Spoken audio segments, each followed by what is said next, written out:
Spring Canyon.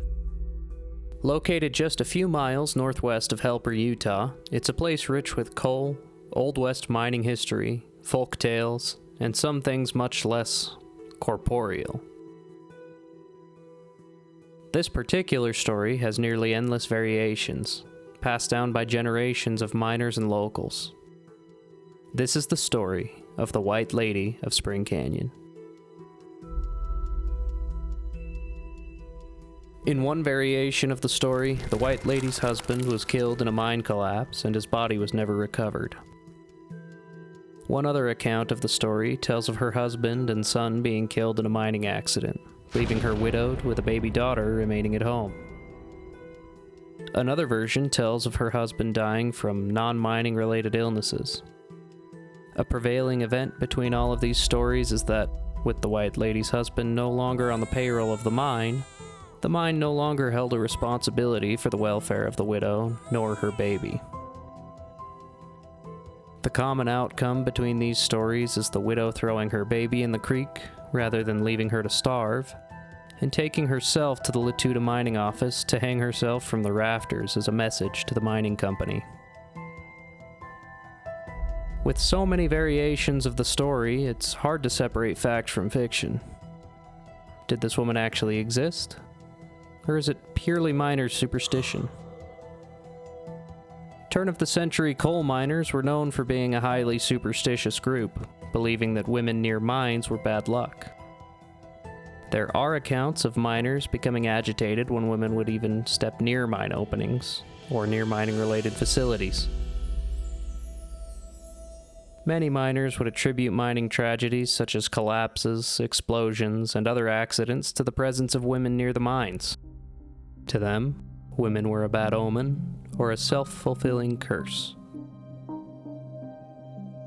The prevailing commonalities between the many different versions of this story are that the White Lady's husband was a miner who died on the job, the coal company failed to provide any sort of widow's benefits or compensation to her, driving her to her death in one way or another. This isn't an unbelievable circumstance.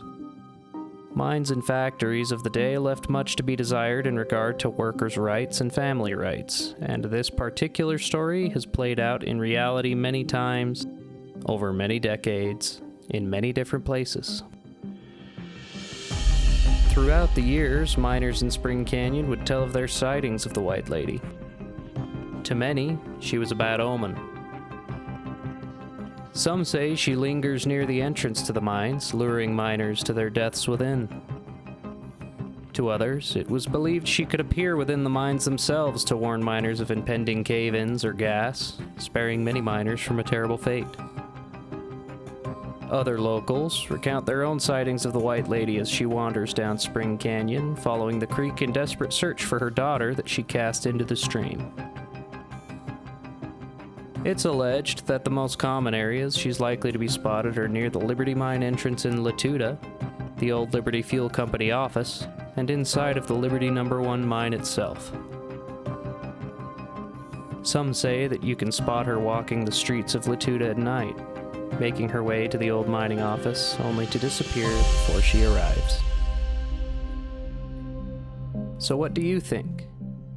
Is there a spirit of a forlorn widow wandering Spring Canyon in search of her lost child, luring miners and explorers underground? Is there more to this story than we know? Or is there, perhaps, nothing to this story at all? Because of a lack of record keeping from the time, we'll likely never know for sure. This is a new video format that I'm experimenting with. If you liked this story, comment below and like this video. If you didn't like this form of content, comment below and tell me why. Any feedback or criticism is greatly appreciated. Your interaction with this video is similar to tipping your waitress or valet.